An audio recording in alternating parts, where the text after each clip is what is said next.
get the pole for this race. So nice work from the Red Bull Holden Racing team. For sure, he'll be enjoying this. I mean, he knows that he's got the pace underneath him. He'll just be putting his head down and trying to build this gap as big as he can, because this is a race win up for grabs. Down to the bus stop chicane. And this is another big opportunity now for Emily Jones as well, locked in there in second. How dearly would she love a podium, and her fans, of which there are quite a few online, big Emily Jones following. Her YouTube channel is huge, her Twitch channel is popular, and they'd love to see her on the podium today. She'd love to see herself on a podium, Yeah, it's probably true. It's definitely hard earned. Richard Hampstead, that was close to the back of GRM cars in the Sol Ford. Yep. In the Next Level Racing Sims team. That was very, very close. A huge amount of mid-corner speed on this track. It's a very, very fast-flowing circuit. And it's Dane Warren looking for, dare I say it, some redemption off the back of what happened early tonight at Sonoma. Jared's already made up his position as well. In the background, there was action coming through turn one. I think it was Hobson and maybe Rogers getting together. Just caught the edge of it. But I think that was my initial gap on that one. It might have been definitely one of the Walkinshaw cars involved. Maybe it was Jared Filsell. So Rogers going for a lap one pit stop. So that is as early as you can get. So he gets way out of there. He's going to make up some good positions in this. I'd be interested to see if he can hold on. And also Brenton Hobson. So big moment for Hobson, and Jared Filsell second in the points, caught up in this one as well. Oh, that's a real shame. So that was big, and Rogers has already pitted on lap one. That's as aggressive as it gets. Yeah, that's exactly. Massive. So how is this all going to wash out? I think it's already, dare I say it, between him and Dane Warren.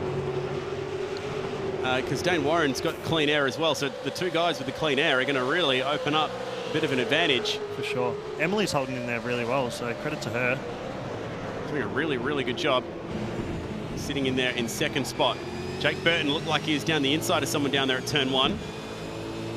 And I think he's put Brady Myers down a spot as they run up over the hill and through the S's. Oh, Warren got the dirt, maybe the fence as well. So eyes down and trying desperately to open up a lead right now. Very tricky in a supercar to go flat out through those first couple of S's. You can do it in qualifying, so I'm not sure if these guys will be doing it in the race. You might have to listen on the onboard to see if they're lifting out as their tyres start to phase out throughout this race. A lot of people may have driven this track in multiple different games and multiple different cars, whether it be iRacing, project cars, R-Factor, it doesn't matter. There's so many different ways that you can drive the Glen.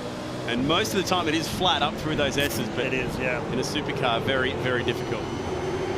Very cool layout, this one. Nice and flowing. It might suit different driver styles as well. I mean, the first race we saw at Sonoma, a bit more aggressive. This track, you've got to look after your tyres and be very smooth. So there's been some more pit stops as well. So a number of drivers going for early stops. The leaders going around for another lap. Warren, Jones, Muggleton, the top three. Ian Ford putting the pressure on. We've got more pit stops happening here as well. And that is the 28 of Richard Hampstead in the lane. And watch out for Josh Rogers and the crew to come flying past on the front straight. What sort of advantage will they get? Here they go out of the pits, and watch for the leaders. There they go, down on the right-hand side. So very, very tight.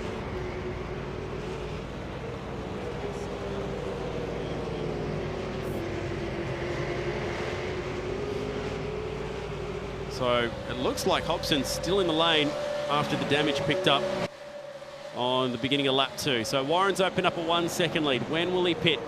Does he know that Josh Rogers has come in? Remember, no spotters, no help of any way, no engineers, similar to what we just heard in the Radio Days package at the Bend. So you have to be race car driver and engineer all at once. And that was a really, really good lap from Dane Warren, a 1:10.6, so 3/10 opens up over Emily Jones on that lap. We go on board with Jake Burton. As the dust gets flicked up, I love that. That's super cool. We can hear it rumble under the car. Is he flat through here? Nah, he's lifting for sure. Getting understeer up behind other cars, and also being that close, all the temperature from the car in front is really cooking those front tyres. So undercut will be key here. So I'd look to see Jake maybe coming in this lap if he's getting frustrated behind this car. These guys are doing 1 minute 10.8s. Josh Rogers doing 1:10.5s at the moment. So Rogers is about 0.3 of a second quicker than the drivers on screen. The only guy going at his pace is the race leader with 1:10.6s. So it's going to be pretty tight between Rogers and this pack after they've all served their pit stops. This is a good pack, though. Emily, Josh, Ian, Yep. and Jake here, all, you know, red hot battle. It's really good to see. Burton pits, getting out of that train, losing too much time, caught up in the traffic. So Jake Burton and the Brad Jones Racing team come in. Now the drivers who have already made their pit stops are already coming through the outer loop, which means they've got 2 corners to go before they're in the front straight.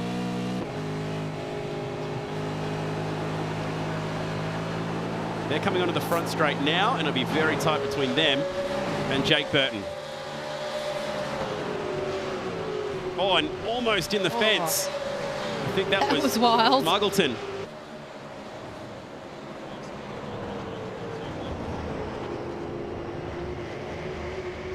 So Jones doing a really good job, and a bit of oversteer from Muggleton, who's getting very impatient, trying to get around Emily Jones.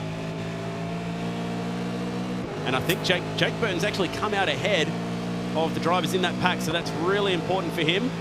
He sure has, and he had good pace earlier, so he'll be just putting his head down. He's got clean air, try and make the most of it and try and get through these next few guys and see where he comes out after the pit stops are all unfolded. Anyone else going to pit here? Yes, yep. Muggleton in, and Warren. So the race leader decides to pit.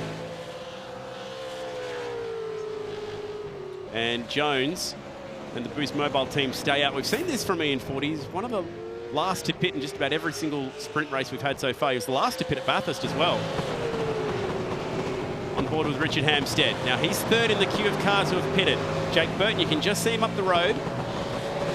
Then it's Rogers, who's picked up a bunch of spots here. We're about to find out how many. Now where do they come out in comparison to Dane Warren? Dane Warren will be just about at pit exit now. Watch for him to appear on the right-hand side when they come through turn 1. And they've just got out ahead of Jake Burton, so not too much of an undercut there at all.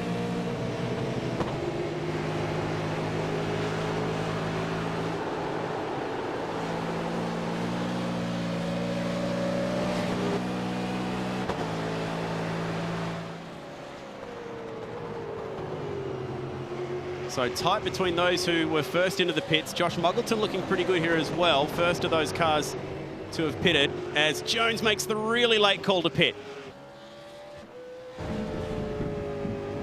So back on board with this big battle of cars, and they're all queued up behind, I think it's Josh Muggleton.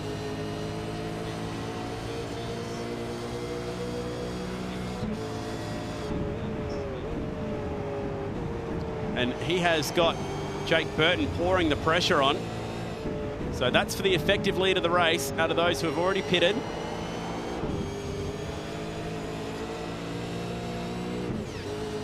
And where does Emily Jones come out in comparison to this pack? There she goes now as Burton goes for the lead at turn 1. That's a good move. Well done. Oh, and just gets the overlap at the corner exit. So they go running side by side up through the S's. This will be cool. Can they hold on? Not quite. Burton the race leader. Emily Jones is back in the middle of this, and this is on. This is a fiery battle pack. This is fantastic. That was actually a good rejoin by Emily. She came up higher than I thought she would, and Josh Rogers just managed to skip past her on that rejoin. And out of nowhere, Brady Myers in this pack as well, and the Fox Sports entry on for his best result. The 2 Walkinshaw cars are buried deep in this pack, so this is really working out nicely for an exciting finish.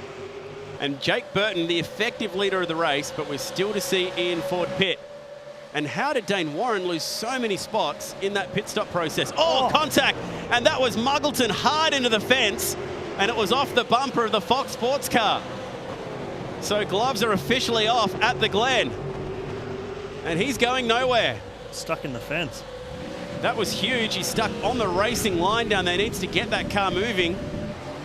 As Ian Ford stays out there, and that is Muggleton's chance at a podium gone.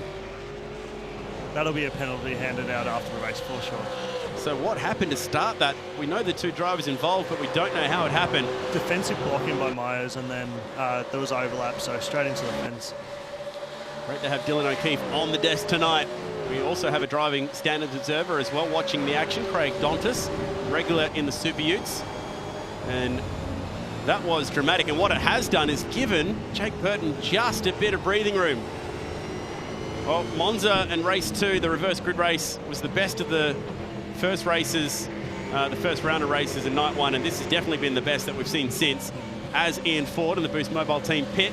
And this is a chance here for Ian. Yeah, it sure is. I mean, he's had great pace. See how he comes out of the pits in this one. I'm sure it'll be tight. And if he is in traffic, he's going to have to merge his way in there before that fast S to start the lap. His last lap was a 1:10.7. Last lap for Burton, a 1:10.8. So he's had the pace on the leaders. Burton down the front straight. Can Ian Ford get his car dropped and away? It's going to be pretty close at the exit, but Jake Burton should just about take this. He's going to be close. Very close. He slots in behind him, so Ian Ford to second now. He's going to have fresh tyres now too, so wait for those tyre temperatures to neutralise, and then he should have a great car underneath him, and hopefully he can try and pressure Burton. He's going to have a pretty fired up Jake Myers and Josh Rogers. Josh Rogers, who started last, fighting for a podium. And Rogers with a really big run down the back straight. Through to the inner loop. Side by side through there they were. Let's see where they come out. Oh, and Brady Myers off the road. So, wow, Brady is having a shocker tonight. Oh, it's Myers who actually went off the road. So, my mistake. I saw the red up the road and thought that was Rogers who went through, but Myers definitely involved in this one as well. He was on the defensive. That's given Ian Ford a slight bit of breathing room. That's exactly what Ian needs. I mean, as you exit the pits and you got cold tyres, it's pretty nerve-wracking as a driver because you know you're vulnerable and you just got to wait for those tyres to come up. There's nothing you can do about it.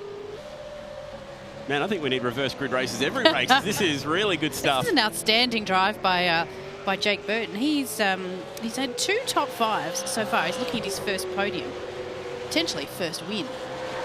And considering that he's not feeling well, as we've already discussed, feeling a little under the weather this week, he's been really struggling, probably hasn't had the testing and the time on the sim that he'd like. Here's a replay of that contact. So Dylan, what's happened here?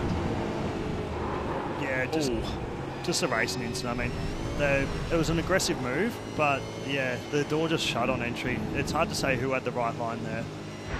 Yeah, that was a tough one to ping entirely on Brady in his defence.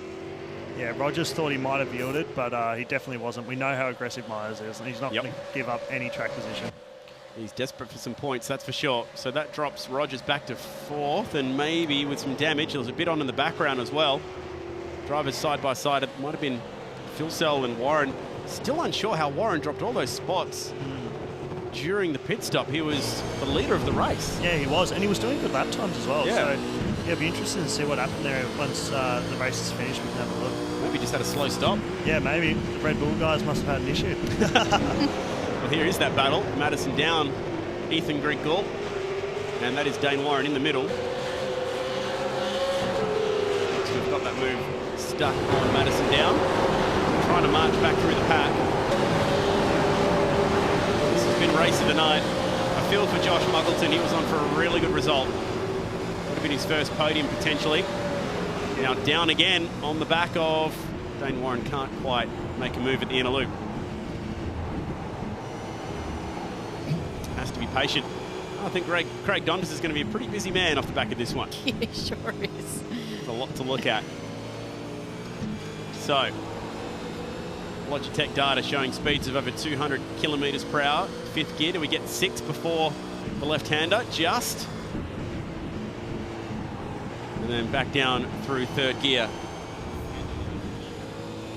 Well, Jonathan Simon watching the action down in Melbourne. This has definitely been the most aggressive race we've seen so far in the championship. And it began on lap 1. I think Brenton Hobson actually false started the event, so it caused him to have a very long pit stop, and he's about 20 seconds down on the rest of the field. So not the best of events for Hobson before the lights even went out. Right. For Warren, I'm really not sure what happened to Dane. I mean, the pit stop went 5 seconds longer than it should have, so unless he had some damage that the team needed to repair, that's the only reason I can think of. But now we have a battle for the lead. Here we go, and it's on at the inner loop. Nice work, Jonathan, down there watching the action on iRacing. The fight for the lead is well and truly on.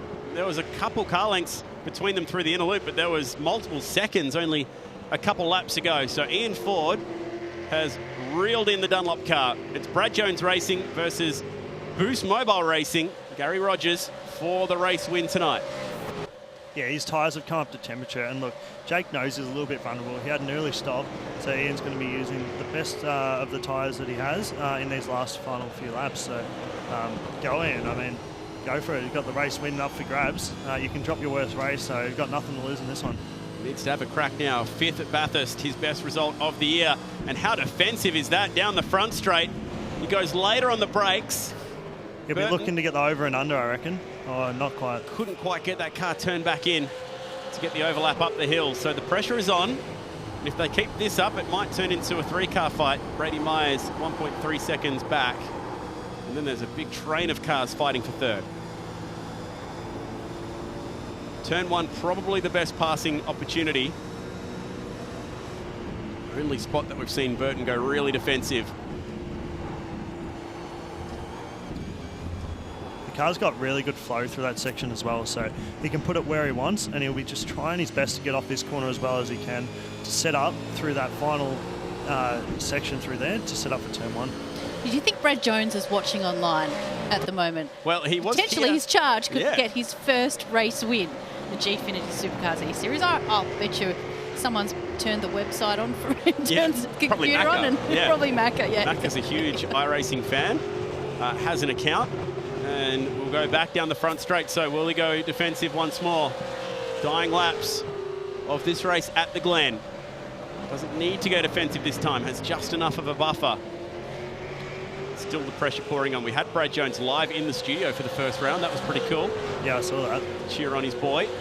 It's great seeing the teams get behind it too, because it's great involvement, and I mean, it's showing. So I reckon next year there'll be a massive input from teams to have more cars on the grid. So 12 of the best in Australia at the moment, but look, defensive at the moment. Burton parking that car on the right-hand side. Ford trying to go around the outside. Lost a lot of momentum, nearly ran off the road. Hopefully that's not a cut course for Ian. Yeah, he slowed down a little bit. Oh, that'll be hard to try and make that back up again. So if you do cut through that chicane, you have to slow down. The game penalises you. Yeah, that's disappointing. I mean, sort of handed Jake the win now. So well done to those guys for having aggressive racing. I mean, it was unlucky for Ian because he was just trying to put the car in the right position, got some understeer and ran wide for that section. So anyway. Now the fight for 3rd. So Rogers, could he possibly drive to the podium from the back of the grid? We know he's in good form, but that is crazy. He's eyeing off Brady Myers. Turn 1, not going to make it happen. And we start the last lap of the race. He tries to chase him up the hill. He's got a pretty good run on the Fox Sports car. A really good run, but just no room to make it work. Myers will go defensive here. These two have already been into each other, and now he's on the opposite side of the road, so he can return serve if he can stay there, and it's on in the background between Madison Town and Dane Warren. So little spot fires breaking out, and he's just about got some overlap to the inside at the outer loop. Actually, he's got more than a bit of overlap. He might make this stick. That's a really good bit of driving and good room given between the two. Myers has the inside for this one, so should be able to hold it through here and hang on to the podium spot. Wait and see. Does he run him out of road? No, he gives him a heap of room. Yeah, very lucky there. Yeah, Rogers will probably return the favour in the last corner. Oh, that's an awesome bit of driving from those two. As Jake Burton picks up his first win, and the first win for Brad Jones Racing and Dunlop. Great effort from the West Aussie. And that is a big, big drive. He's under the weather tonight. And Myers held on by 1/10 of a second at the stripe. Really good racing between those two in that fight for 3rd. Lots of respect. That was side by side through the last 4 corners. That was great cool to watch.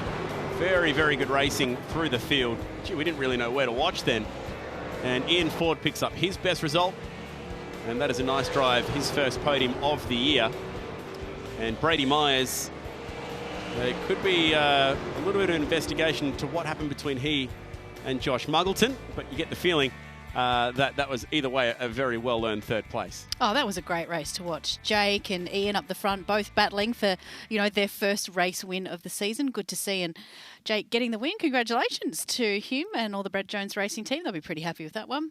Yeah, that was a wicked drive, but he had plenty of pressure. Yeah, I mean, it was a very intense race. I'd be interested to see what happened to Dane there. I mean, I think he hit the wall in the first couple of laps of that first S section, which might have cost him some time on repairs. So he'll be kicking himself. 2 races that he's lost a podium position pretty much. So, no, well done to Jake. Had a great battle there with Ian. So Ian put the pressure on him.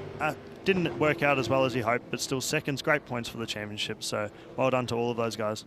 Yeah, it shows you that the tiniest errors can have the biggest punishment. That's 2 from Dane potentially tonight that have cost him overall, and he could have been running definitely for the race win then.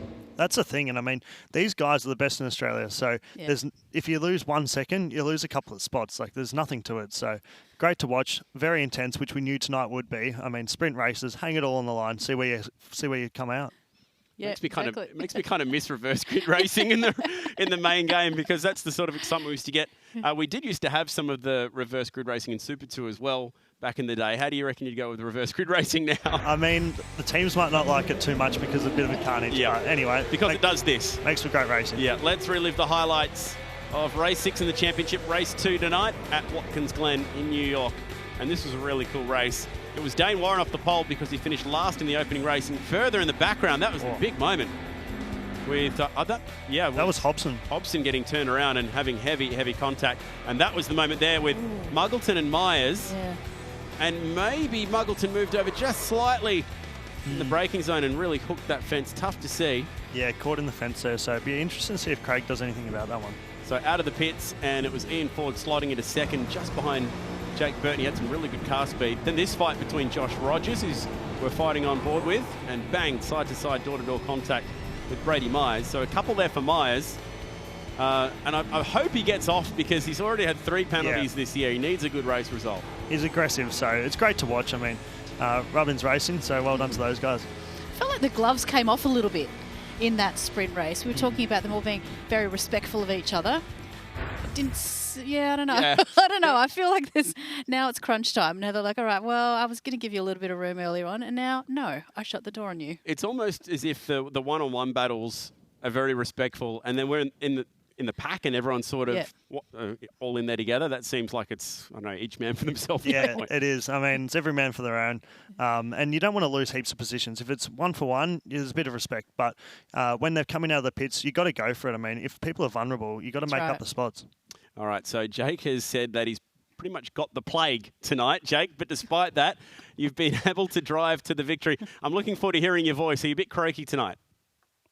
To be honest, Chad, it's better than it was. But we're getting better, and even better after that awesome race. You were down at PAX in Melbourne recently. Did you enjoy that? It's one of the coolest experiences in esports.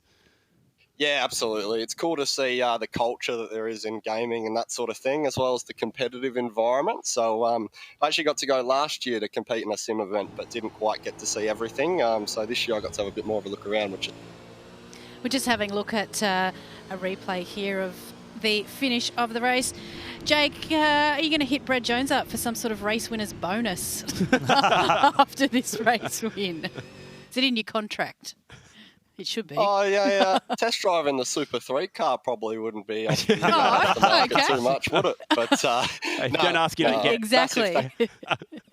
You obviously race in the Toyota 86 Racing Series. How much of your real racing experience has helped out with your e-racing? I think it's probably 50-50 in terms of I actually get quite a bit of gain in real life out of the sim racing stuff, and vice versa, of course. But being under pressure in that kind of environment and being on the big stage and having that sort of stuff on the line certainly helps for what we're doing here. As I say, it's not the first time I've raced on Fox, so we're awesome to get a win on my belt in this series, and funnily enough to do it at the same track and in the same sort of way that I first won my race in a similar series last year. So really cool for the Dunlop team. Well done, buddy. Congratulations. Best of luck for Laguna Seca. That's coming up a little bit later on. He mentioned not the first time he's raced on Fox. He raced Toyota 86 Racing Series this year, went around the outside of Garth Tander. And haven't we heard about that a million times? Yes. So I thought that was pretty impressive and definitely deserves a shout-out. So well done to Jake Burton and doing very, very nicely in this championship now. And sets up hopefully a pretty exciting race 3 because he should bank some pretty good points from races 5 and 6. It's been such a mixed bag of results in these first 2 races. Yeah, it's going to be an interesting grid lineup for the finale. Plenty to look at in that one, and let's see if it's possible at all to pick out a Shannon's classic moment from that race. Well, there was plenty to talk about and really exciting rejoins off the back of the pit stop. So compulsory pit stops, everyone had to take a stop, and we saw some pretty good battles when they all got back out on track. And the guy who picked up the race win tonight was turning on the moves, and this was a really sweet move, getting the job done down at turn 1 as Emily Jones was coming out of the pits. And look at that for a race. Dylan, it all kicked off. That's intense, isn't it? That's what we want to see tonight. We want to see close racing, pit stop influencing the results, but as well as, close battles. So well done to Jake. Good track position, come out, assertive passes, and he knew he had to get that done. And then he put Muggleton back into the likes of Myers, and then they had their own little battle, which gave him the win. So track position's everything. Fantastic bit of driving from Jake Burton. If that is your favourite Shannon's classic moment of the night, head to the Eseries website and vote for it. Jake will be able to win $500, and our home viewer will be able to win $500 as well. That is our second Shannon's classic moment tonight. Wow, that was an exciting race number 6 in this championship, and that is how it all washed out, just 0.3 of a second. Burton picks up his first win, Ford picks up his first podium, Myers picks up his first podium, Rogers 4th from 12th, Emily Jones a top 5, lots to talk about there. Jared Filsell 2nd in the first race, 10th in this race. Yeah. So we might find him mid-pack. That's a good point, yeah. Race. So combination of points will probably make his life a bit difficult, I'd say. Like we mentioned, combining those points for the race 3 grid. Either way, Josh Rogers will probably have a pretty good starting position. You would think so, but this was great to see 4 winners from our 6 races so far this series. It's been fantastic. All right, nice work, Laguna Seca. We head back west on the other side of this quick break.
you a motoring enthusiast? Shannon's are giving you the chance to win a trip to London and the 2020 Goodwood Revival, one of the biggest historic motorsport events in the world. Plus, tour through the English countryside in a Jaguar F-Pace for 15 days, visiting historic locations and unique motoring museums, with up to $5,000 spending money for eligible Shannon's Club members. Plus, win a new Indian FTR 1200S motorcycle. To enter, get a quote on your special car, spouse's car, daily drive, your bike or home. Take out a new policy for even more chances of winning. Call Shannon's on 13 46 46 or go online today.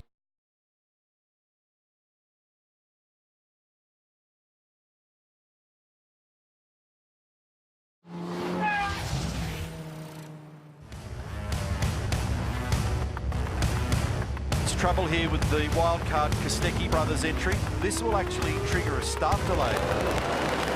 The Super Cheap Auto Bathurst 1000, 59th running of the great race. The Battle of Bathurst ignites again. Oh, no, say that in the fence for car 14.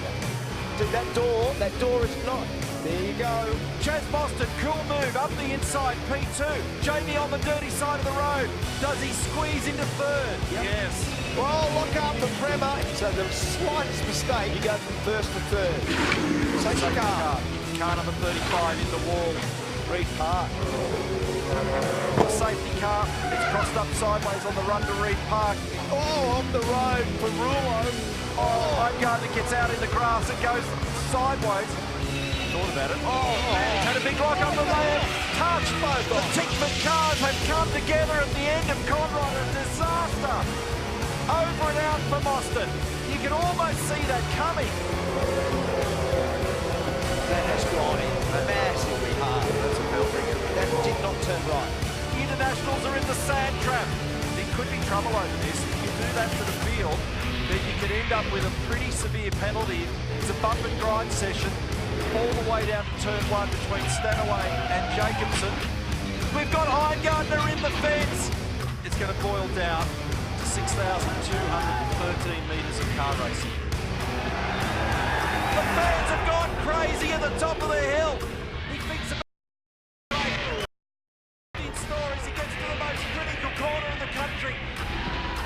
26-year-old Kiwi Scott McLaughlin wins the Super Cheap Auto Bathurst 1000 of 2019.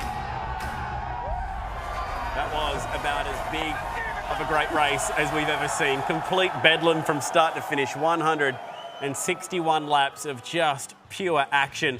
And it didn't stop there. The argument about who did what and what happened and what shouldn't have happened continued for days. Still going now. Still going. And it's certainly fired up opinion in the fans. I know already in the Facebook comments on this live stream, people can't help but chatter away about it. But Bryony, that day at the mountain was something Man, else. that was mega. I mean, the Bathurst 1000, it just never fails to deliver, does it? Yeah. In any which way.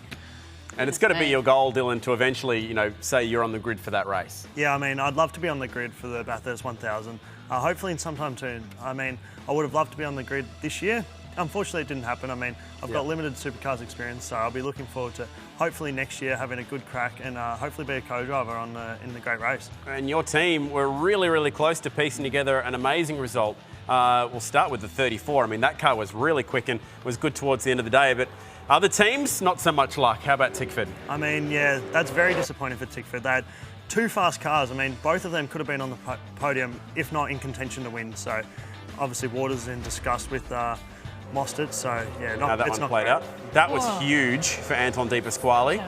And a whole new car coming now. That was the the Bathurst winning car from a couple of years ago. The reaction from Will Brown, who's watching the live stream tonight, by the way. G'day, Will. Says it all. Anton, thankfully, okay. But that was a big one. And then the moment that changed everything that we know about Australian motorsport just about changed in the blink of an eye. How did this all play out, Bryony? Don't ask me how it all played out. My goodness. Fabian I Coulthard wish I knew how it played out. banking up the field. How about this moment from the other Boost Mobile car? Caught up in this one. That was an awkward one. Yeah, it was. It was awkward. There was a bit of rough racing in that. I mean, it was return serve from Richie, so I'm not sure what happened a couple laps earlier. Yeah. And that took all the fuel scenarios out of the window. It meant that everyone could pretty much make it home on fuel. Sure. We then had one last safety car, and what a disappointing result that was for Heimgartner and Fullwood, who were awesome all weekend. They deserve such a better result. Absolutely, they were my dark horse. And then this last run, obviously Scotty McLaughlin taking the win. Oh, it makes me nervous just watching it over again, even though you know the result. And how happy is he? His first Bathurst 1000 victory. He and Alex Premer taking the top step of the 17 Ford Mustang and also the podium. So first win at Mount Panorama for Dick Johnson in 25 years. First win in the Bathurst 1000 for Roger Penske. Lots to dissect off the back of that, and it's also boosted Scott McLaughlin's championship lead to what is almost an uncatchable position, 622 points over Shane van Gisbergen. Technically could wrap up the championship Saturday of Gold Coast. Potentially he could be champion-elect, but stranger things have happened, as we have seen already this year. So, you know, you never say never, and we will find out at the time. We just saw a 300-point teams championship penalty. Yes. So you never know what can happen, but I mean, that's a pretty big lead, isn't it? Yeah, it sure is. I mean, that's essentially 2 rounds. So we'll wait and see what happens with Scotty. He's got a great car underneath him. He's driving superbly, so I'm sure he'll be fast this weekend. But I hope Gold Coast always provides close racing, so we'll wait and see. And last year with the weather, anything's possible, which we've seen. Gold Coast always provides carnage. Yeah. Watching some of the highlights back today, I'm like, I think every single driver and team that is on the grid and has been on the grid has crashed at some point on the Gold Coast a real 600. bruiser. Yeah, particularly for the co-drivers who have one 30-minute session. That's right. To get their mind into the game. No Super 2 coming up this weekend. We do have Carrera Cup on the Gold Coast. But for Dylan, your year has been really fantastic in Super 2. You're a rookie and you're sitting 5th. So you've got to be pretty impressed with how your rookie season's gone so far. I'm pretty impressed with it. Yeah, I'm pretty happy. I mean, the whole aim for me at the start of the season was to be nice and consistent, obviously learn and adapt to the car. So, he was at Bathurst a couple of weeks ago, daunting place in a supercar, and those conditions in quality weren't great. I mean, I would have loved to have a dry qualifying with brand new tyres and have a proper crack, but the team did a great job in the race with strategy. I mean, we got the main game guys essentially, so great strategy, made up 5 seconds in the pit, so I was really happy with that. And then 2 rounds remaining with Sandown and Newcastle. I'll be looking to, hopefully, I'd love to be on the podium, so try and really sneak up on that. Which one are you looking forward to most? Sandown or Newcastle? Sandown's a home event for me, so I have all my friends and family there. That'll be a great one. And we're on the soft tyre, so I'll drive better with more grip. And then obviously we got Newcastle to finish off. Pretty scenic, and looking forward to going there. It's a new track for me, and it will be challenging. Good luck trying to find some time to enjoy the scenery when you're driving around the streets of Newcastle at 200 k's an hour. Yeah, we'll wait and see. Maybe on the cool-down lap. And it's been great to have him a part of the show tonight as well. Like we mentioned, the Gold Coast 600, the Vodafone Gold Coast 600 is coming up. And like Bryony mentioned, it is one of the toughest tracks on the calendar. It is going to be a huge, huge weekend. Here's a sneak peek. The Battle of Bathurst ignites again. It was the great race that had it all. Tickford cars have come together. They've got to make speed and they don't have the fuel. McLaughlin's maiden Bathurst title, DJR's first in 25 years. The Enduro season continues. Every practice, qualifying and race with no ad breaks during racing. The Vodafone Gold Coast 600, live on Fox Sports. So that is what it looks like, and it is going to be a huge couple of days. Remember to tune in on Fox Sports 506 all weekend long to be able to catch the action. We'll also be broadcasting on the Network 10 channel as well. So lots of things to look out for, but we've got the Stadium Super Trucks making a return. We've got Porsche Carrera Cup as well there, as well as the GTs and Aussie racing cars. Lots to look forward to, plus the Super Utes and those 2 big races, plus Armour All Top 10 shootouts. I feel like I'm saying plus at the moment. It's a big event. Tune in and watch it. That's all I have to say about that. Yeah, two top 10. Yeah, I've gotten your disease. Yeah, easy for you to say. 2 top 10 shootouts. Let's turn our attention to Laguna Seca, shall we? Let's do that. And just move straight ahead. Reset. Yeah. Back to the west coast of California. And what a cool place this is. Only about 2.5 hours south of where we're racing earlier at Sonoma. This is the Andretti hairpin, so watch out for the Andretti Walkinshaw United cars to go nice and quick through here. Into the dry lake bed, which is turns 3 and 4. No camber on this part of the track, so really, really difficult to get good front turn in. And then you start the climb. It's a really old school racetrack, but definitely one of the most famous in America. And Dylan, it should be pretty cool to see supercars action around here tonight. Yeah, it sure will be. I mean, it's a unique circuit and lots of different style of corners. So you want a well-balanced car through these flat sections, and obviously a car that can rotate off the hairpin. So this section's nice. I mean, there won't be much overtaking happening through here. It'll just be follow the leader, and then down into the corkscrew is extremely tricky. I mean, super easy to cut the corner, and then you'll get a slowdown. So we'll wait and see through here. High pressure, I'm sure it'll be easy to lock some brakes, but it's key to get a good exit off here, and then you might be able to set up a pass into the final corner, which is a hairpin as well.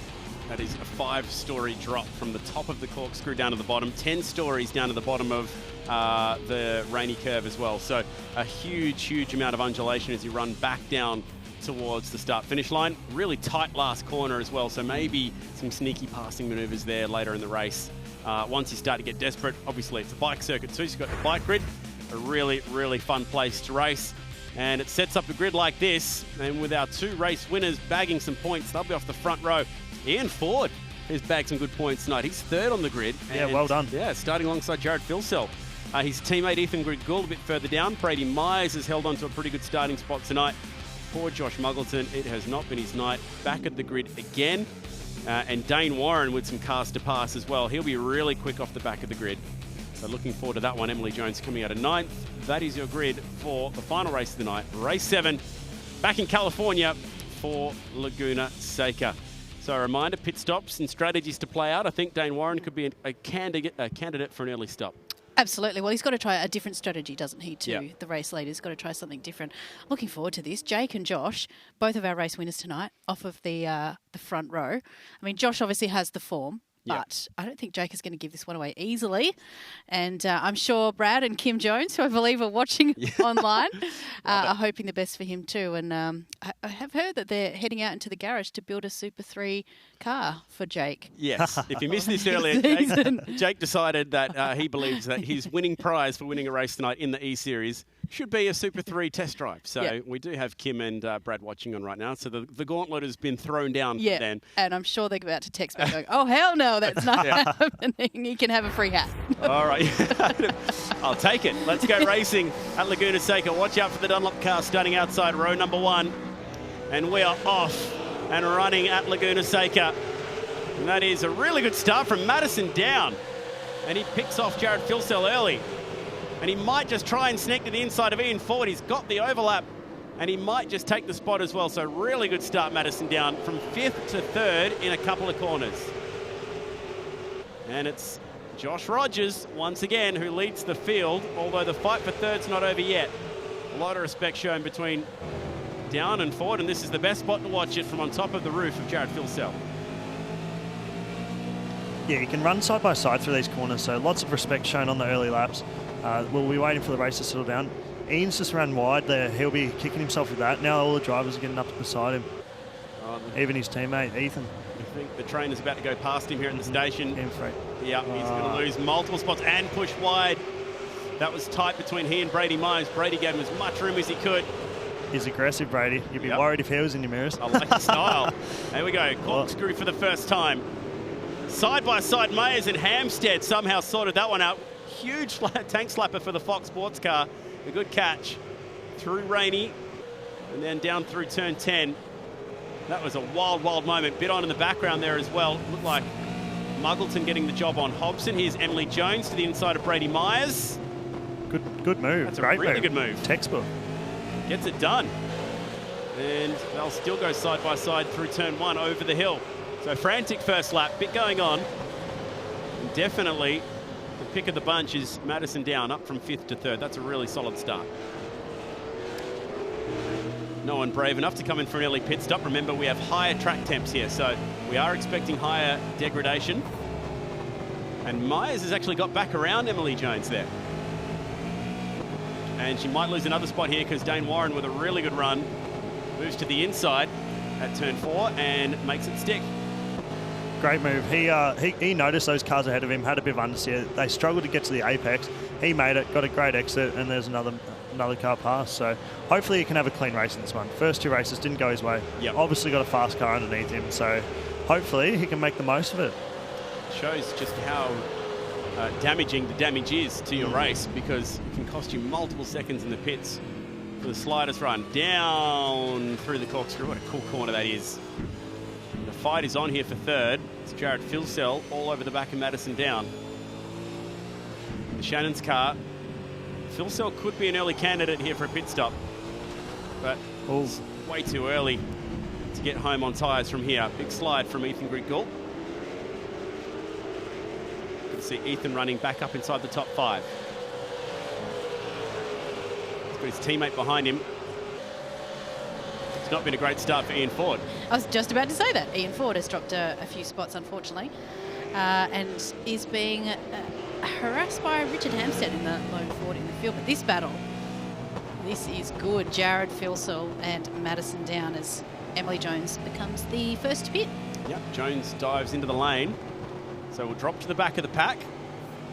We'll get onto a fresh set of tyres before anyone else, and we'll have a clean racetrack ahead of her. So a chance to maybe pick up some spots on the undercut. Not a bad aggressive tactic when you're down inside the back half of the top 10. It's worth rolling the dice. Yeah, for sure. You've got nothing to really lose. You can only gain a few spots, so may as well go for it. Be aggressive. See how you come out at the end. See what that undercut is like, I guess, in a few moments' time. Phil Sells still working the back. Madison Down as we get prepared to climb down through the corkscrew. You can hear the rocks and dirt underneath the car. Takes a really shallow entry into the rainy curve. That's turn 9. His teammate leading the race and doing so comfortably. 2-second advantage. Josh Rogers, he is clutch. Checking out the Logitech data as we round the last corner. It's one of the slowest parts of the track, just 75 kilometres per hour, then pulling gears down this long front straight.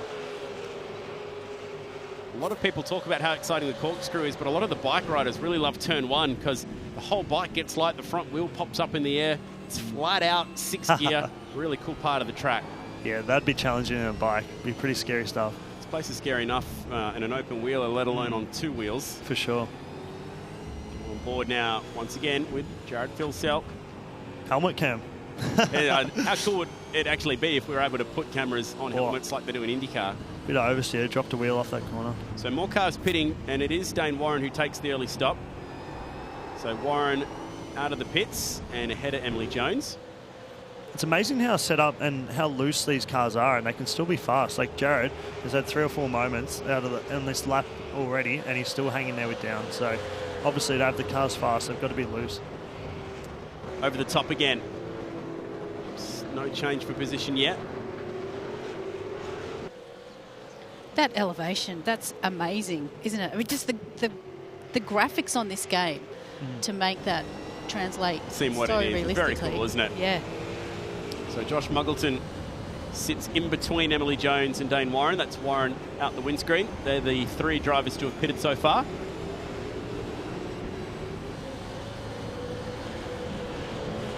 So this race settles down into a little pattern. Anyone else coming into the pits? Yes.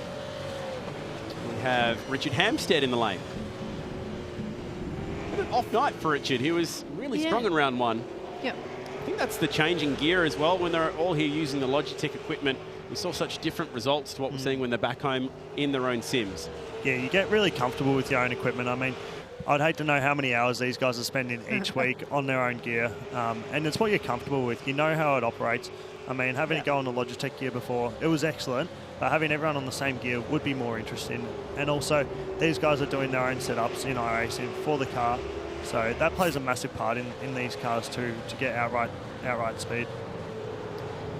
And I guess even though we do have teams in this series, as in the Boost Mobile Racing Team, Walkinshaw and Grady United, etc., there's probably no setup sharing because it's actually an individual game. I know, and that's what I was thinking before. I was wondering if Rogers and Filsell would share setups, but then again, there's money up for grabs. Why are you gonna share with them when it's it's each, you're out there for your own. So obviously they've got a ballpark setup they'll muck around with, and then finding those last couple of tenths, that's when it gets difficult. And here comes Filsell into the lane.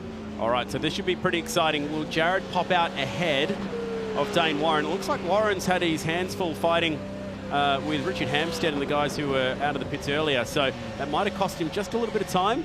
Sure. And you could see Filsell when he entered the pits, you can cut that gravel section there, and he's gained about 3 tenths, I think it is.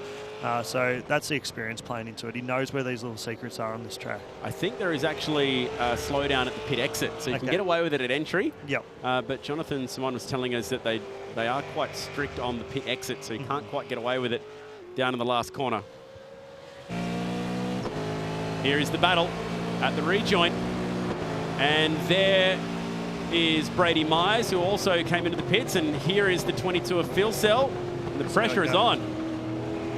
Through the Andretti hairpin, and he's out ahead of them. So I think these two have lost quite a bit of time fighting each other on that last lap. that's the thing. You lose seconds fighting each other. So you got to be smart and plan your race. I mean, it's 14 laps. We're only on lap 6, so try and work together and then fight it out at the end. Yeah, what might be one position now could ultimately be a net loss of 4 or 5 spots after the pit stop. A couple in the pits for sure. That's a really good battle pack, that one. And Brady Myers, we know how aggressive he is, and he's on the fresher tyres. Should be pretty exciting to watch. So now it's up to Josh Rogers and Jake Burton. Can they get their pit stops completed and ahead of Jared Filsell? Looks like there is a little bit of an undercut here to be had. It's not as huge as it was in round 1. Flick the rocks up through the corkscrew. Need good traction out of there too, so it's a low gear and easy to light up the rear tyres. Onto the rev limiter for a moment through turn 9. Hard on the gear. I reckon their engine builder wouldn't be happy with that. So anyone else coming into the pits? Yes, we've got one of the Boost Mobile cars in, and also Jake Burton. So he'll be coming out right in this battle pack here. This will be pretty close. Watch for the yellow car to appear on the left-hand side. Here they are. Yep.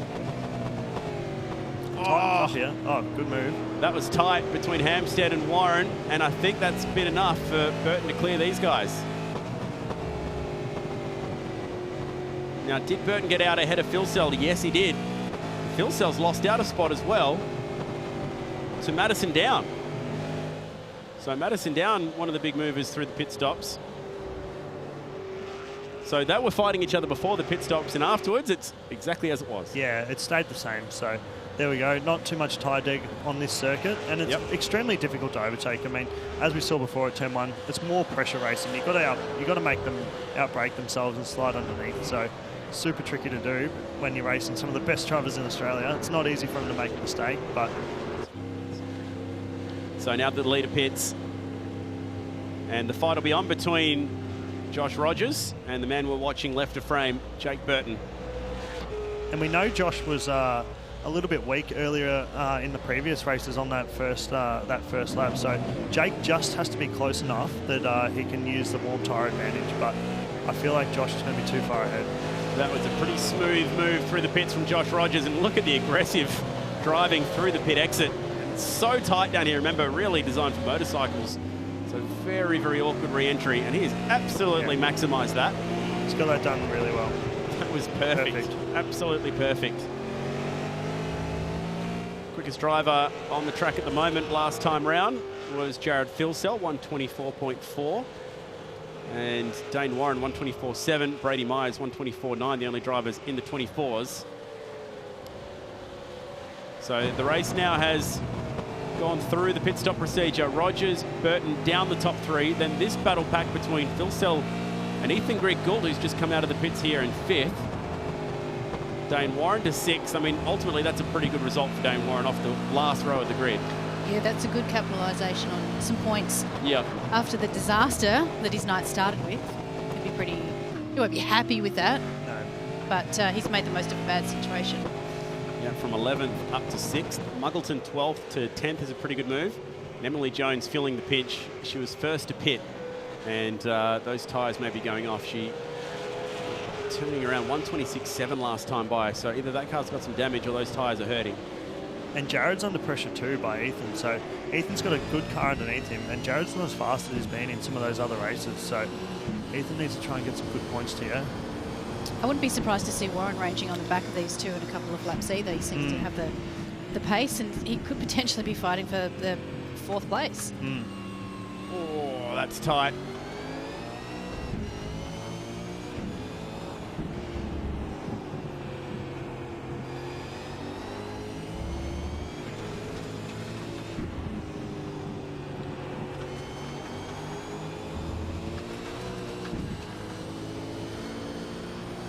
Loving that sound as they work through the gears.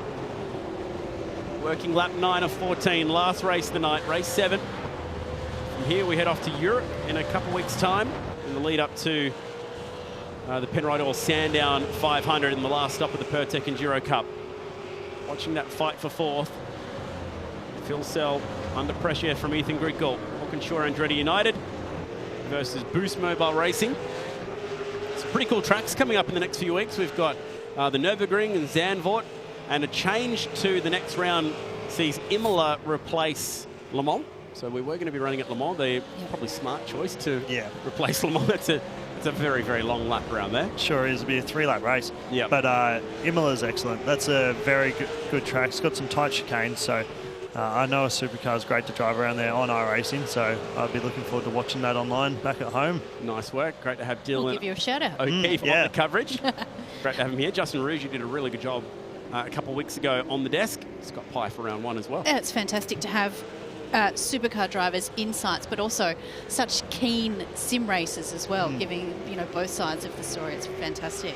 And you've got to keep up with the times. I mean, all the drivers pretty much have simulators nowadays, whether it's for practice, for enjoyment, or even if you're doing online racing, which a few of us do. And it's a great outlet for us because it's not as you're not under pressure as much as you would be in real life circumstances. We can enjoy it. These guys are racing for money. They're going hard, and it's great for us to watch as well.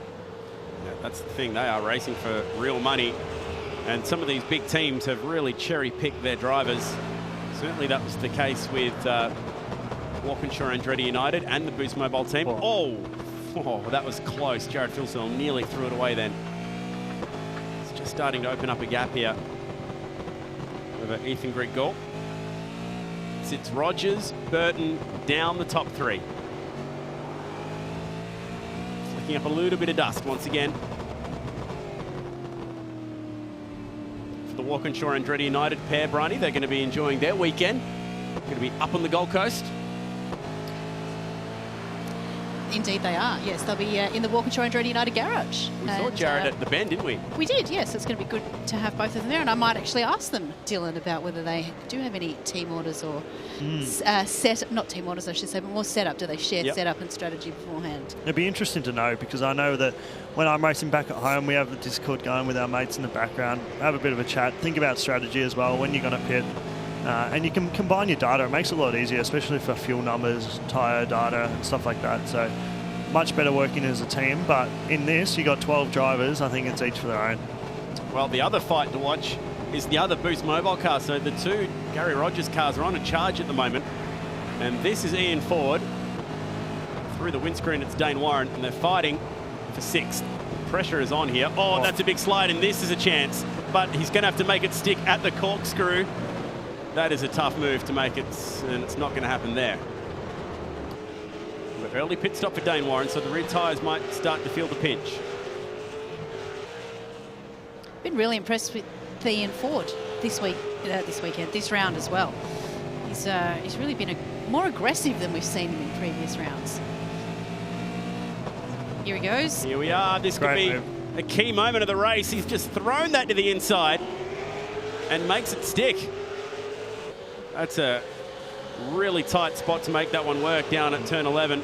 And Dane was squeezing him to the inside of the track. It was giving him nothing. So well done to Ian. He knew he would have decided that after coming down the corkscrew. He would have said, last turn, I'm going to get up the inside there, and he's done it. So nice, clean move, and now he can get on with it. Brady Myers has been able to close up on this pack as well. So 3-car fight. And you can see there with Dane, he's struggling to get to the apex. He has to keep getting on and off the brake to try and get it in there.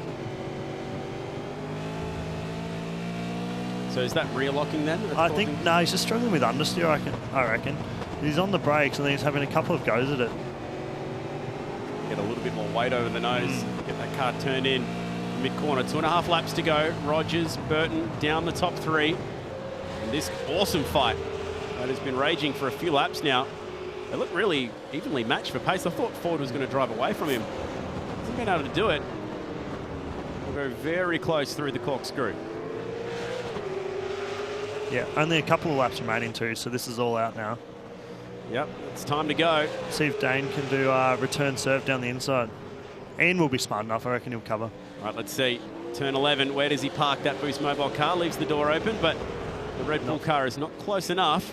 But Brady Myers is now in this as we start our second last lap of the race. The fight for second's getting pretty close too. That is down inside 1 second. Whether or not that's going to kick off in the last couple of laps. So maybe Jake Burton starting to struggle with some tyre life. He looks pretty comfortable where he is. Last time by 125.0 down was 0.3 quicker, so he's still got enough of a buffer. Here's the battle we're talking about. you reel him in with a lap and a half to go? Meanwhile, Josh has just cleared out. After his pit stop, it was about a 3-second advantage to Josh. He's now blown out to about 6.3 seconds over Jake. So he really just needs to cruise and collect for this last lap and a half. That'll be probably the biggest margin of victory of the year. Would have had it at Bathurst had he not rolled out of it on the last lap for the formation finish. He's the power force in this championship at the moment. But Jake can take a lot of confidence from this. I mean, he's definitely turned things around these last couple of races, so credit to him, and hopefully he can roll on and really take the championship to Josh. I'd like to see a good fight, and especially at those European tracks. Starting the last lap, great drive from Jake Burton so far. He's catching the eye of the bosses at Brad Jones Racing. Brad tells me it might be enough to earn a run at a real one, so maybe. That would be good incentive. Yeah, absolute highlight for Jake Burton, who's proving his worth here tonight driving for Brad Jones Racing. And Macaulay Jones was really prevalent in helping him to get this ride at Brad Jones Racing. So great work for Jake and the team. And they're pulling some good results tonight. Here's your race leader. I think we also need to thank Macaulay for setting up the internet for Brad and Kim. He actually had his... Well, Brad had his own iRacing account, and it was actually Macca who was on there every night using it. Yeah, it's because when you set it up, the credit card name goes on it. Smart kid. Last lap for Josh Rogers, and what is now a 6.7 second lead. He is one of the best sim racers in the world. Just 19 years of age, turning the world absolutely alight. He is the World iRacing Porsche Super Cup champion, which he recently wrapped up with the 30K payday recently. He's also thrown in some 24-hour wins this year at Nürburgring, Daytona, Le Mans, all in the 1 year. He's the VRS GT iRacing World Champion as well. It's a serious resume, and it's growing here as he extends his championship lead and picks up another race win in the Gfinity Supercars Eseries. Your winner of race 7, it goes to Walkinshaw Andretti United, and mark another one down for Josh Rogers. He's on fire. Here comes Jake Burton, a win and a second tonight, so 2 podiums for him. Madison Down gets back to the podium again. Great drive from Madison, showing some speed that we saw at the opening round of the championship. And that all started on the opening lap. He started 5th, made some early moves, and was clutch through the pit stops as well. But it's all about Josh. He is untouchable at the moment. I'm not sure what I'm most impressed with, the 2 race wins or the fact that he nearly drove to the podium from last in the reverse grid race.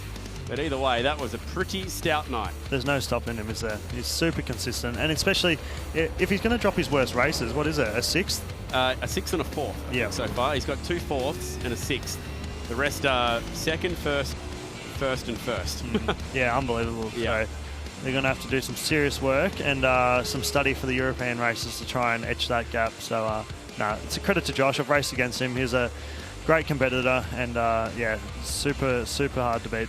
When your worst 2 races are a 6th and a 4th, that's... Yeah, you're doing okay. Yeah, you're going all right. And they were both the reverse grid races as well, I might add. Yeah, so that's race win number 3 for the season for Josh out of 7 races so far. So, yeah, absolutely looking good. Took the championship lead after winning the Bathurst endurance race, and it's going to be hard for anyone to reel him back in now. All right, we've queued him up on Discord for another post-race chat. This is getting to be a very familiar thing.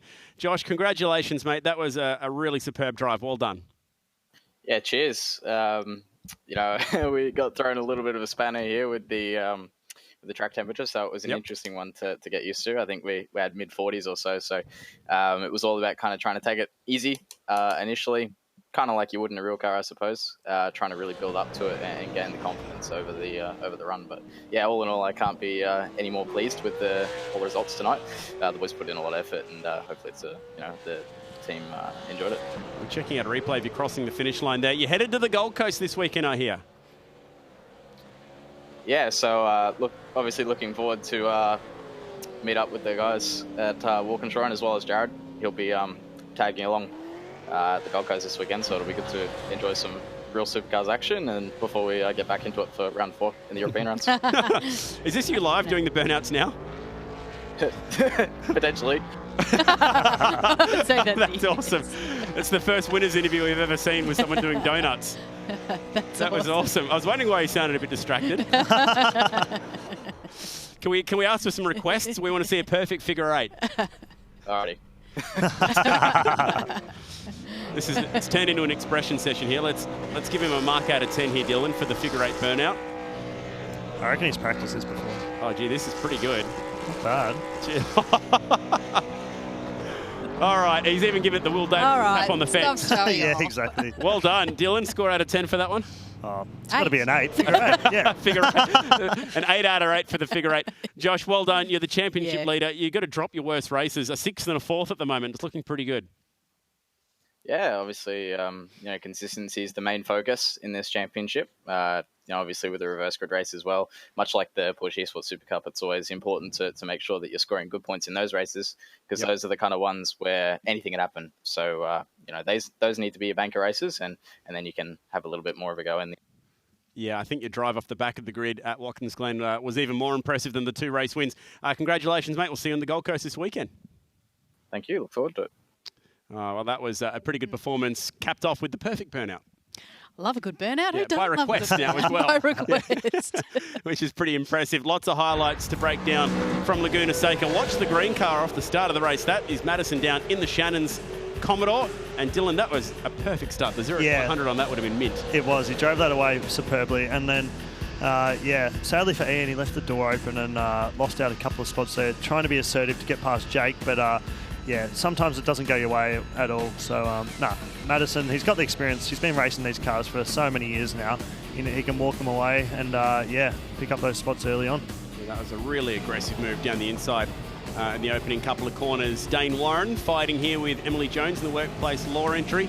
Not quite sure what happened, Emily. She dropped off the back of the pack. That car really fell off the cliff. It might have been the fact that the track temp was so high, like Josh was talking about. Yep.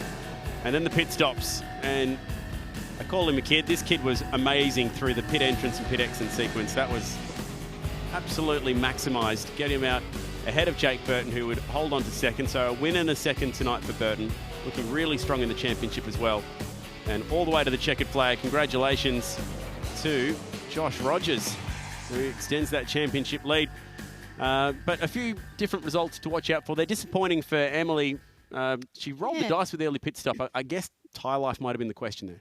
Yeah, exactly. It didn't quite work out for her, but hopefully we can see better things from her in the next round. Also, Dane Warren, I think he'll be, ruining a couple of, obviously, that key error going into pit lane, which sort of set him back. And then I don't think his tyre strategy probably played off there as well. Paid off in that last race either, He couldn't get much clean racetrack going either, so there was a lot to talk about.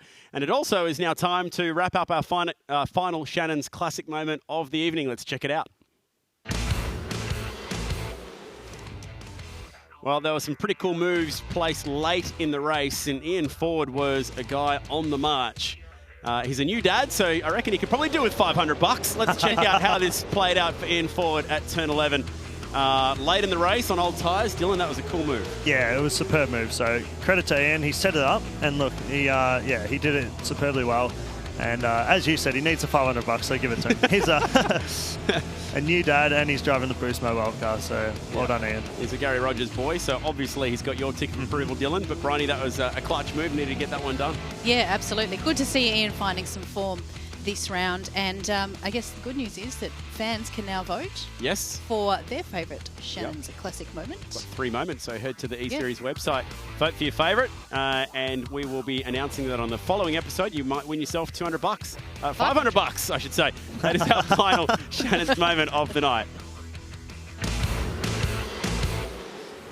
Don't want to shortchange anyone. Well, I was going to say, the good news is, Brad and Kim Jones, you can vote for your favourite moment, win $500 to put towards Jake's Super 3 campaign that you're now funding. I'm going to put in an appeal if Brad picks himself up the $500 home viewer prize, especially if he voted for someone who wasn't his own driver.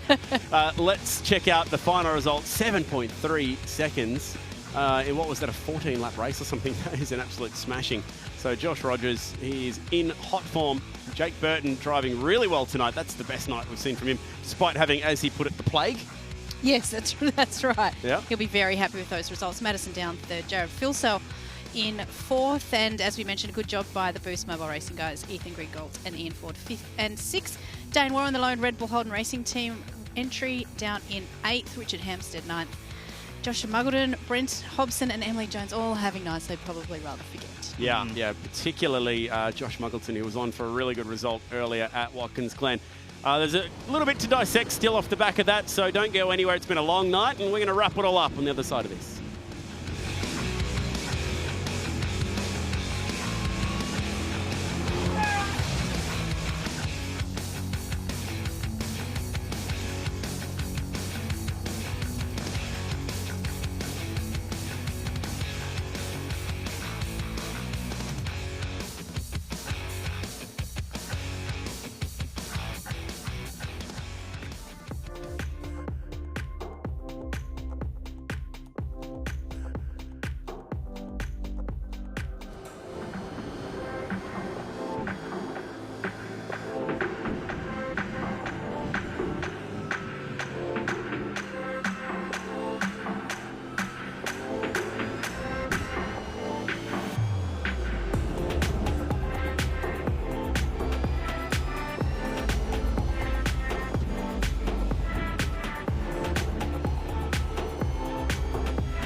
Are you a motoring enthusiast? Shannon's are giving you the chance to win a trip to London and the 2020 Goodwood Revival, one of the biggest historic motorsport events in the world. Plus, tour through the English countryside in a Jaguar F-Pace for 15 days, visiting historic locations and unique motoring museums, with up to $5,000 spending money for eligible Shannon's Club members. Plus, win a new Indian FTR 1200S motorcycle. To enter, get a quote on your special car, spouse's car, daily drive, your bike or home. Take out a new policy for even more chances of winning. Call Shannon's on 1346 46 or go online today.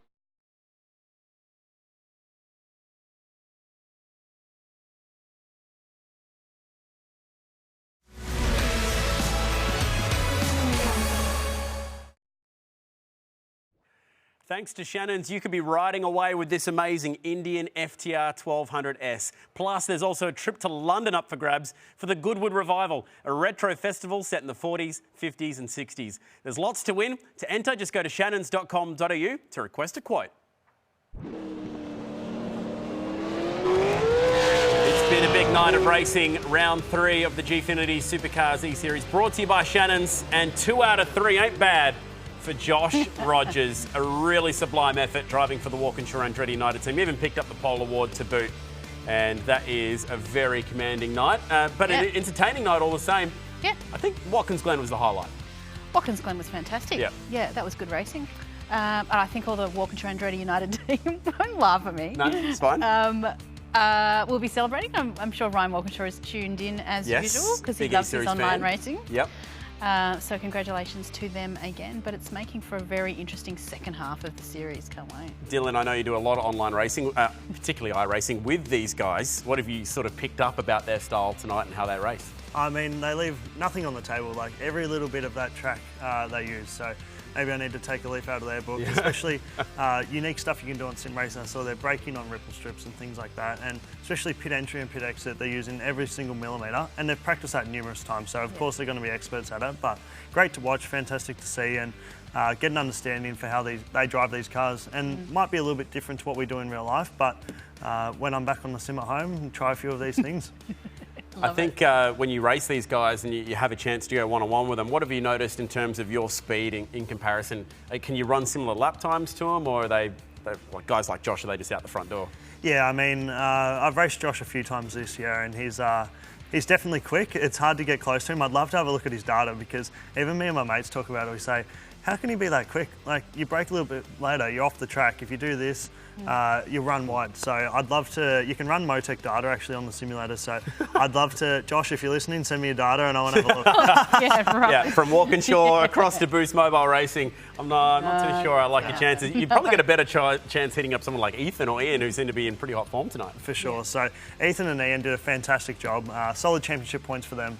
And I'm sure the guys at Boost Mobile Racing will be quite happy with their performance. Nice and consistent, and should be a good end to the season for them. I know with Ian, it was such a big thing for him. He mentioned it, well, he missed the media day, like we mentioned, he was becoming a dad. But to drive for an actual Supercars team was a real career highlight for him, and making the most exactly, of it. It is a real honour for him, and I'm sure he's giving it 110%, not just on race rounds and race nights, but in practice, testing, set up as much as you can when, I don't know, but when you have a newborn child, Chad, I assume that's sort of... Less sim time. Less sim time. Yeah, but plenty of hours spent being up late, just not on the sim, unfortunately. So championship scenario from here, Josh Rogers and the Walkinshaw Andretti United team are really starting to streak out that lead. So it's already built now to be, what's that, 82 points. That is a big, big lead in this championship already. So driving away with it at the moment. But remember, this will all change at the end of round 4. Which is next week or next couple of weeks, when they drop their worst couple of races. Although for him, that's not dropping too many points, to be honest.